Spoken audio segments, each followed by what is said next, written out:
মানে একটা মিসাইল যদি সেটা হাইপারসোনিক মিসাইল হয়, তাহলে এই হাইপারসোনিক মিসাইল প্রতি ঘন্টায় যেতে পারে 6500 কিলোমিটারের পথ। মানে হাইপারসোনিক বিমানটা যদি কথার কথা ইন্ডিয়ার কাছে থাকে, ইন্ডিয়া 5 সেকেন্ডে বাংলাদেশের যে কোনো অঞ্চলে হামলা করতে পারবে।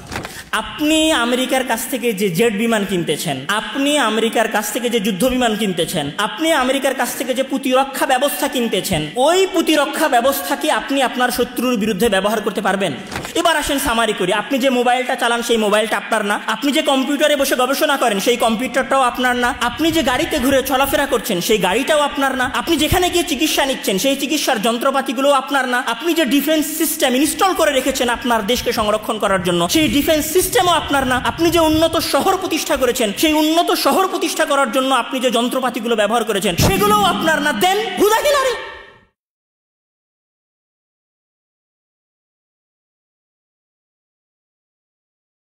আমরা যদি প্রথম অংশ নিয়ে আলোচনা করি, আমাদের এবং অমুসলিমদের সক্ষমতার তুলনা করি, আমি কঠিন কোনো জায়গা দিয়ে তুলনা করব না। তুলনার কথা আসলেই সামরিক সক্ষমতার কথা আসে, যুদ্ধ বিমানের কথা আসে, আমি সেগুলোর দিকে যাচ্ছি না। আমি একদম সহজ এবং নিত্য প্রয়োজনীয় জায়গা থেকে কথাগুলো বলবো, সক্ষমতার তুলনা দিব। আমাদের দেশের গরিব থেকে নিয়ে শুরু করে ধনী শ্রেণী পর্যন্ত, আমাদের আমির ওমারা থেকে নিয়ে শুরু করে আরব বিশ্বের ক্লিনার পর্যন্ত সবাই আমরা নর্মালি একটা জিনিস ব্যবহার করি, সেটা হচ্ছে মোবাইল ফোন। আমি যদি জাস্ট ফোন দিয়ে উদাহরণ দেই, আমরা যেই ফোনই ব্যবহার করি না কেন, পৃথিবীতে যে সমস্ত নামি দামি ফোন আছে, সেটা স্যামসাং হতে পারে, ভিভো হতে পারে, হুয়াওয়ে হতে পারে, অ্যাপেলের ফোন হতে পারে, আইফোন হতে পারে, যে কোনো ফোনের যেটা সবচেয়ে গুরুত্বপূর্ণ পার্ট, আমি বাকি পার্টগুলো নিয়ে কথা বলছি না, আমি যদি প্রত্যেক ফোনের সবচেয়ে গুরুত্বপূর্ণ পার্ট নিয়ে কথা বলি, একটা ফোনের সবচেয়ে গুরুত্বপূর্ণ পার্ট হচ্ছে চিপসেট। মানে চিপসেট মানে যেইটার উপর ভিত্তি করে পুরো মোবাইলটা ফাংশন করে। মানে আমি মোবাইলে কোনো অ্যাপ চালু করছি, কোনো অ্যাপ অফ করছি, ছবি তুলতেছি, ভিডিও করতেছি, এই সব কিছু যেইটার উপর ভিত্তি করে চলে সেটা হচ্ছে চিপসেট।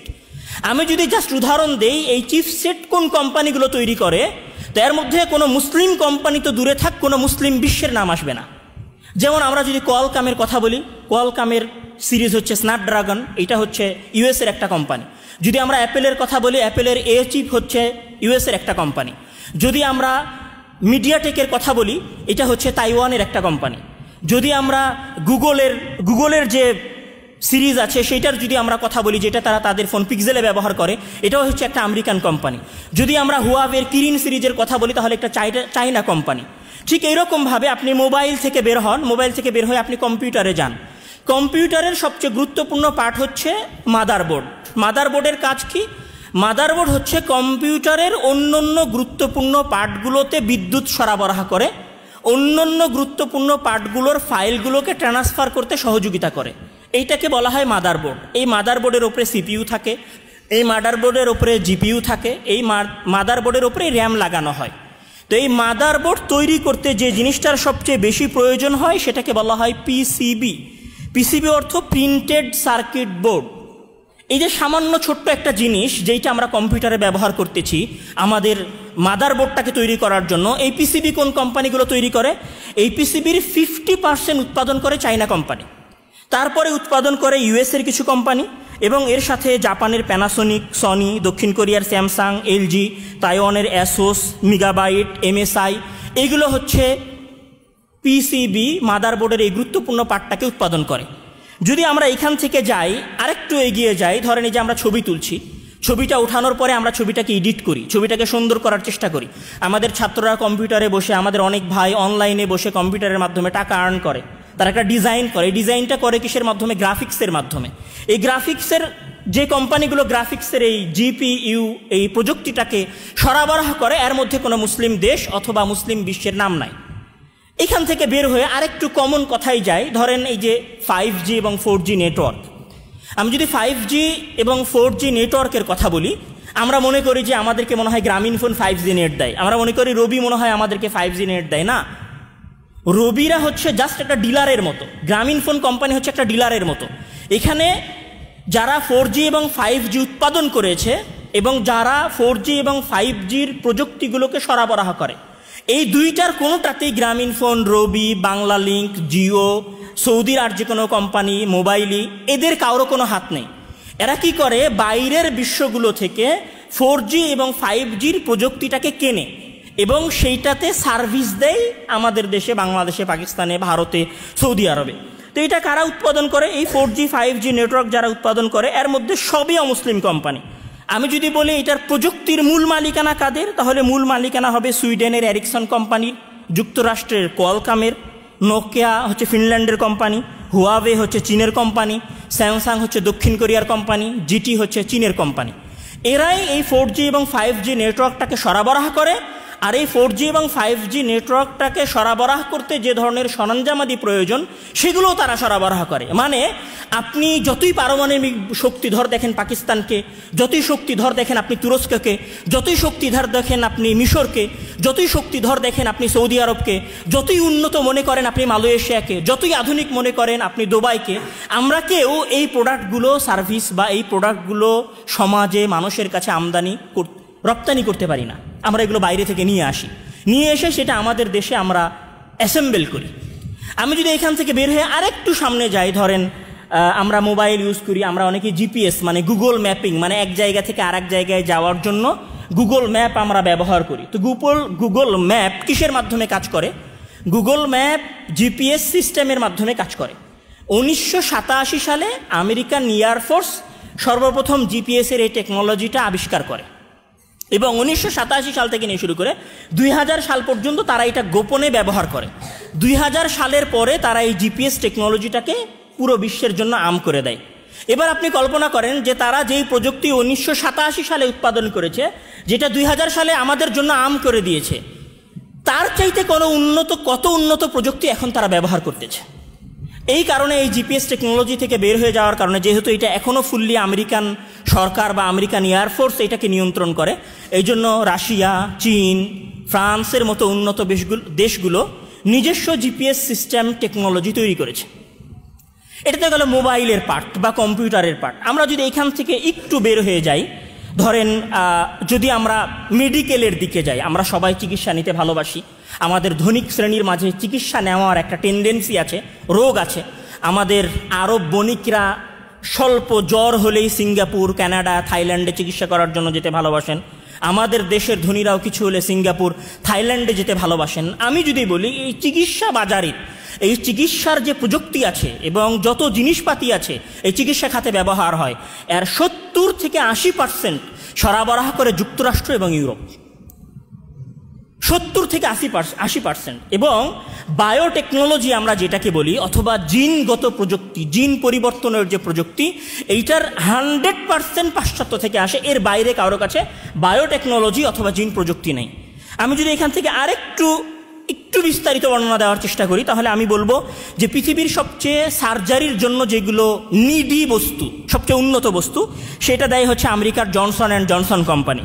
যদি বলি যে ইনসুলিন পাম্প অথবা হার্টের জন্য চিকিৎসা কারা সবচেয়ে ভালো দিতে পারে, সেটা হচ্ছে মেডট্রনিক একটা কোম্পানি। যদি বেস্টন সায়েন্টিফিক, এরা হচ্ছে সার্জারির ডিভাইসগুলো দেয়। ঠিক এরকম জার্মানি, সুইজারল্যান্ড, সুইডেন, জাপান, চীন, দক্ষিণ কোরিয়া, এরাই পুরো পৃথিবীর চিকিৎসা বাজারকে দখল করে রেখেছে। মানে আপনি যে এই যে 10 তলায় যান, এখানে যে আপনারা MRI যন্ত্র দেখেন, সিটি স্ক্যানের যন্ত্র দেখেন, আমাদের পায়ে যখন আঘাত লাগে তখন ওইটাকে এক্সরে করা হয়, আমাদের হাত পা, এই যে এক্সরের যন্ত্র, MRI স্ক্যানারের যে যন্ত্র, সিটি স্ক্যানের যে যন্ত্র, এগুলো একটাও কোনো মুসলিম বিশ্বে উৎপাদন হয় না। হ্যাঁ, মালয়েশিয়া এবং সিঙ্গাপুর স্বল্প পরিসরে একদম ন্যূনতম উৎপাদন করে না, অ্যাসেম্বল করে। আর উন্নত বিশ্বগুলোর কথা তো আমি বাদ দিলাম। এটা গেল চিকিৎসা খাতে আমাদের অবস্থা। আমি একদম সংক্ষিপ্ত, যেহেতু এটা জুমার খুতবা, আমি বিস্তর কথা বলতে পারবো না। মেডিকেল খাত থেকে যদি আমরা একটু বের হই, এবার বের হয়ে যদি আমরা সামরিক খাতের দিকে যাওয়ার চেষ্টা করি, ধরেন আজকে আমরা অনেকেই প্রশংসা করতেছি যে বাংলাদেশ চীনের কাছ থেকে একটা ভালো যুদ্ধ বিমান কিনবে। আমরা অনেকেই বলতেছি যে পাকিস্তান চীনের কাছ থেকে যুদ্ধ বিমান নিতেছে, অথবা আমরা বলতেছি যে সৌদি ডিফেন্স সিস্টেম আমেরিকা থেকে ইনস্টল করতেছে। এগুলো একটাও আমাদের নিজস্ব তৈরি করা নয়। আমি যদি বলি আমাদের সক্ষমতার উদাহরণ দিই, ধরেন পৃথিবীর বর্তমান সময়ের সবচেয়ে আধুনিক অস্ত্রগুলোর একটা অস্ত্রের নাম হচ্ছে হাইপারসনিক মিসাইল। হাইপারসনিক মিসাইল কি? হাইপারসনিক মিসাইল হচ্ছে শব্দের যে গতি আছে সেই গতির চাইতে 5 গুণ দ্রুত যে কোনো লক্ষ্য উদ্দেশ্যে আঘাত আনতে পারে। শব্দের গতি কত? শব্দের গতি হচ্ছে ম্যাক 1, মানে প্রতি ঘন্টায় 1235 কিলোমিটার। তাহলে ম্যাক 1-এর যদি 5 গুণ করি তাহলে এটা দাঁড়াবে প্রতি ঘন্টায় প্রায় 6500 কিলোমিটার। মানে একটা মিসাইল যদি সেটা হাইপারসনিক মিসাইল হয় তাহলে এই হাইপারসনিক মিসাইল প্রতি ঘন্টায় যেতে পারে 6500 কিলোমিটারের পথ। মানে হাইপারসনিক বিমানটা যদি কথার কথা ইন্ডিয়ার কাছে থাকে, ইন্ডিয়া 5 সেকেন্ডে বাংলাদেশের যে কোনো অঞ্চলে হামলা করতে পারবে। যদি এইটা ইসরায়েলের কাছে থাকে হাইপারসনিক বিমান, তাহলে এই হাইপারসনিক মিসাইলের মাধ্যমে ইসরায়েল যে কোনো মুহূর্তে 5 থেকে 10 মিনিটের ব্যবধানে সৌদি আরবে হামলা করতে পারবে, সৌদি আরব কোনো প্রস্তুতি গ্রহণ করার পূর্বেই। এই ম্যাকের আবার পাওয়ার আছে। রাশিয়ার কাছে এইটা সর্বোচ্চ ম্যাক 20, মানে শব্দের গতির চাইতে 20 গুণ জোরে, মানে প্রতি ঘন্টায় 20,000 কিলোমিটার যেতে পারে একটা মিসাইল। এখান থেকে যদি আরেকটু বের হই, ধরেন সাবমেরিন আমরা চিনি। সাবমেরিন মানে এমন যুদ্ধজাহাজ যেটা পানির নিচে ডুবে থাকে। তো পানির নিচে ডুবে থাকার পারমাণবিক সাবমেরিন কোনো মুসলিম দেশের কাছে নাই, এমনকি তুরস্ক এবং পাকিস্তানের কাছেও নাই। এই সাবমেরিনের বৈশিষ্ট্য কি? এই সাবমেরিন যদি একবার ডুব দেয় তাহলে 6 মাস পানির নিচে থাকতে পারে। 6 মাস পানির নিচে থাকার পরে সে যে কোনো অঞ্চলে গিয়ে হামলা করতে পারে। এটা হচ্ছে সাবমেরিন, পারমাণবিক সাবমেরিনের ক্ষমতা। আমি যদি আরেকটু বলি যে ধরেন আমরা এখানে বাংলাদেশে বসবাস করছি, বাংলাদেশের পাশে আমেরিকা নাই। এখন আমেরিকা তার এলাকা থেকে বাংলাদেশে মিসাইলও ছুটতে পারবে না। তাহলে আমেরিকা কি করবে? আমেরিকা হচ্ছে এয়ারক্রাফট ক্যারিয়ার, মানে এমন যুদ্ধজাহাজ যেই যুদ্ধজাহাজ একসাথে 150-200 যুদ্ধজাহাজকে নিজের ওপরে বহন করে নিয়ে আসতে পারে। আর ওখানে আবার রানওয়ে আছে, মানে ওই জাহাজের ওপরে বিমান থাকবে, ওই জাহাজের ওপরে বিমানটা আবার উড়বে, উড়ে এসে আপনার উপর আক্রমণ করবে, আপনার উপর আক্রমণ করে আবার চলে যাবে। এটাকে বলা হয় এয়ারক্রাফট। এই এয়ারক্রাফটগুলো বাংলাদেশ, পাকিস্তান, সৌদি আরব অথবা তুরস্ক অথবা মালয়েশিয়া আমাদের কারো কাছে নাই। আমি অন্য টেকনোলজিগুলোর কথা বাদ দিলাম যেগুলোর দিকে এখন বিশ্ব যাচ্ছে, রানিং যেগুলো আছে আমি সেগুলোর কথা বলতেছি। ধরেন এখন আপনি বলতে পারেন, হ্যাঁ ভাই সৌদি আরব তো থার্ড যেইটা ডিফেন্স সিস্টেম সেটা কিনতেছে, অথবা S-400 আছে সেটা কিনতেছে, অথবা ইসরায়েলের বোরাক আছে পাকিস্তান সেটা কিনতেছে। আপনি আমেরিকার কাছ থেকে যে জেট বিমান কিনতেছেন, আপনি আমেরিকার কাছ থেকে যে যুদ্ধ বিমান কিনতেছেন, আপনি আমেরিকার কাছ থেকে যে প্রতিরক্ষা ব্যবস্থা কিনতেছেন, ওই প্রতিরক্ষা ব্যবস্থা কি আপনি আপনার শত্রুর বিরুদ্ধে ব্যবহার করতে পারবেন? পারবেন না। তাহলে আপনার কাছে যে সমরাস্ত্র আছে, এই সমরাস্ত্রগুলোর যদি আমি ইজিক্যাল টু করি যে আপনার কাছে F-16 আছে, আপনার কাছে F-22 আছে, আপনার কাছে F-30 আছে, okay, plus plus plus equal to আমেরিকার বিরুদ্ধে 0। কারণ এগুলো সব আমেরিকার, ফ্রান্সের। আপনি ফ্রান্সের বিরুদ্ধে ব্যবহার করতে পারবেন না, আমেরিকার বিরুদ্ধে ব্যবহার করতে পারবেন না। S-400 এটা হচ্ছে রাশিয়ার। রাশিয়া যে প্রতিরক্ষা ব্যবস্থা আপনাকে দিয়েছে, সেই প্রতিরক্ষা ব্যবস্থার গোপন কি করলে এটা কাজ করা বন্ধ করে দিবে সেটা সে জানে না। ধরেন আরেকটু উদাহরণ দিই, আরও বিস্তারিত সক্ষমতা বোঝানোর চেষ্টা করছি, আপনি সক্ষমতার কোথায় আছেন সেটা জানানোর চেষ্টা করতেছি। ধরেন আপনি ঘোষণা দিলেন যে আমি পৃথিবীর সবচেয়ে উন্নত একটা শহর করব। জাস্ট ইম্যাজিন যে দুবাই মনে করতেছে যে আমি পৃথিবীর সবচেয়ে উন্নত শহর। ওকে, দুবাই যে ইঞ্জিনিয়ারকে দিয়ে কাজ করেছে সেই ইঞ্জিনিয়ারটা ছিল ইউরোপ বিশ্বের। দুবাই যে AI প্রযুক্তি দিয়ে তার বিল্ডিংগুলোকে উন্নত করেছে, সেই AI প্রযুক্তি হচ্ছে গুগলের। উদাহরণ দিচ্ছি, আপনি যে শহরটা তৈরি করেছেন, এবার আপনার শহর ধরেন ওইটাকে আমরা কি বলি, যেটা দিয়ে মাটি খোঁড়া হয়, জেসিপিটাও আমেরিকান কোম্পানির। যেই ট্রাকে করে আপনি পাথর বহন করছেন, ওই পাথর বহনকারী কোম্পানিটা হচ্ছে দক্ষিণ কোরিয়া অথবা জাপানের। তারপরে আপনি যেটা দিয়ে ঢালাই করতেছেন বিল্ডিংটা, ওই বিল্ডিংটাও বাইরের, ঢালাই করার মেশিনগুলো বাইরের একটা কোম্পানি। বিল্ডিংটা রেডি করার পরে আপনি যে লিফটগুলো কানেক্ট করতেছেন, লিফটগুলোতে যে AI সুবিধা দিতেছেন, আপনার ডোর লকে যে AI আপনি দিচ্ছেন, এই AI লকগুলো, আপনার ডোর লকগুলো, আপনার লিফটগুলো সব হচ্ছে ইউরোপ বিশ্ব থেকে আসা। ঠিক আছে, আপনার শহরটা রেডি হয়ে গেছে। শহরটা রেডি হওয়ার পরে এই শহরে আপনার দেশের মানুষেরা যে গাড়িগুলোতে ব্যবহার করতেছে, সেই গাড়িগুলোর নাম BMW, মার্সিডিজ, ফোর্ড, লুমবারগিনি, তারপর হচ্ছে Rolle's Royals, range rover, GMC, এই যে কোম্পানিগুলো, কার্ডিলাক, আপনি এই দামি দামি গাড়িগুলো ব্যবহার করতেছেন। আপনার ওই ইনভেস্ট করা, $500 বিলিয়ন খরচ করে আপনি একটা শহর নির্মাণ করেছেন, যেই শহরের গর্তখোঁড়া থেকে নিয়ে শুরু করে শহর রেডি হওয়ার পরে যে গাড়িগুলো চলাফেরা করতেছে সেই গাড়িগুলো হচ্ছে বাইরের,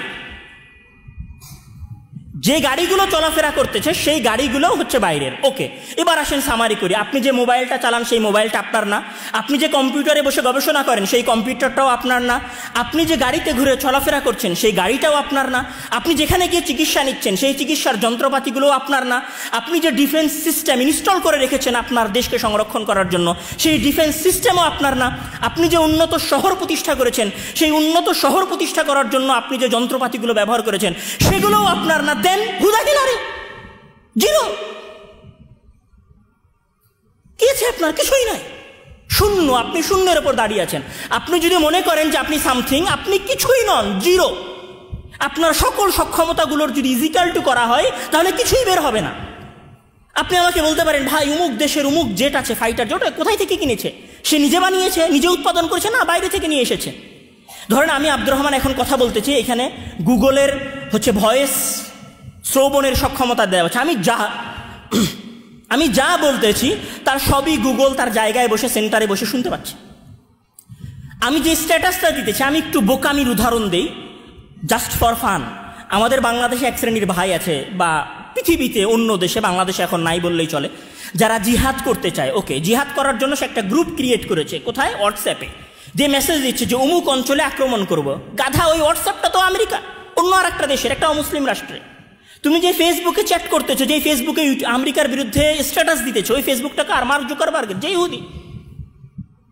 তুমি যে ইনস্টাগ্রামে রিলস ছাড়তেছো, ইনস্টাগ্রামটা কার? তোমার। তুমি যে টুইটার অথবা এক্সে তোমার আপডেট দিতেছো, এই টুইটার এবং এক্সটা কার?